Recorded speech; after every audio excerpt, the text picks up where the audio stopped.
غزوہ احد میں جب مسلمانوں کی ابتدائی فتح ایک افراتفری میں بدل گئی اور مسلمان مال غنیمت جمع کرنے میں مشغول ہو گئے تو مشرکین کے دستے نے حضرت خالد بن ولید رضی اللہ تعالیٰ عنہ کے قیادت میں پیچھے سے حملہ کر دیا۔ اس اچانک حملے سے مسلمانوں کی صفوں میں بھگدڑ مچ گئی۔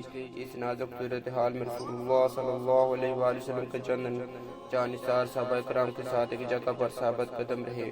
حضرت حمزہ رضی اللہ تعالیٰ عنہ جو رسول اللہ صلی اللہ علیہ وسلم کے چچا اور ایک بے مثال بہادر طاقتور جنگجو تھے، اس افراتفری کے عالم میں بھی ثابت قدم رہے اور مشرکین کے ساتھ تنِ تنہا مقابلہ کرتے رہے۔ آپ رضی اللہ تعالیٰ عنہ اپنی بے مثال شجاعت کا مظاہرہ کرتے ہوئے دشمنوں کی صفوں کو چیرتے چلے گئے۔ آپ رضی اللہ تعالیٰ عنہ اس دن کہیں مشرکین کو واصل جہنم کیا۔ قریش کی عورتوں میں سے ہندہ بنت عتبہ نے اس کے باپ کو حضرت حمزہ رضی اللہ تعالیٰ عنہ نے بدر کے میدان میں قتل کر دیا تھا، نے اپنے ایک حبشی غلام وحشی بن حرب کو حضرت حمزہ رضی اللہ تعالیٰ عنہ کو شہید کرنے کا وعدہ لیا تھا۔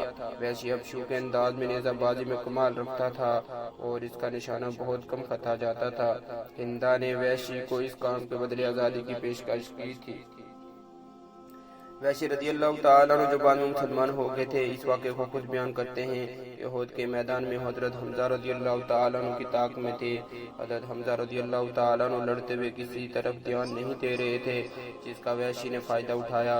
وہ ایک پتھر کے پیچھے چھپ کر بیٹھ گیا۔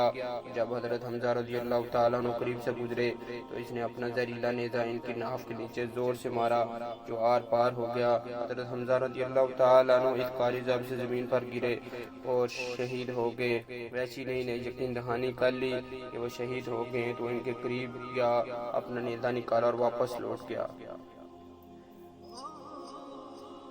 اس کا مقصد صرف حضرت حمزہ رضی اللہ تعالیٰ عنہ کو قتل کر کے آزادی حاصل کرنا تھا۔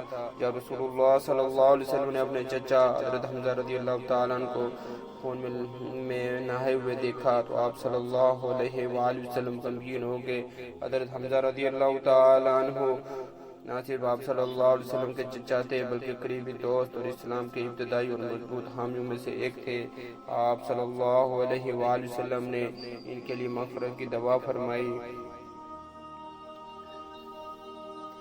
ہندہ بنت عتبہ نے اپنے انتقام کی آگ بجھانے کے لیے حضرت حمزہ رضی اللہ تعالیٰ عنہ کے جسم کی بے حرمتی کی اور ان کا کلیجہ نکال کر چبانے کی کوشش کی، اگرچہ وہ اسے نگل نہ سکی۔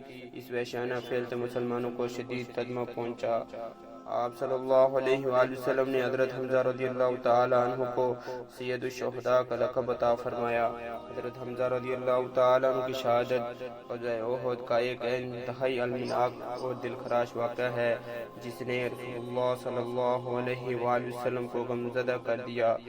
آپ رضی اللہ تعالیٰ عنہ کی بہادری، قربانی اور اسلام کے لیے فداکاری ہمیشہ یاد رکھی جائے گی۔ وعلیکم السلام ورحمۃ اللہ وبرکاتہ۔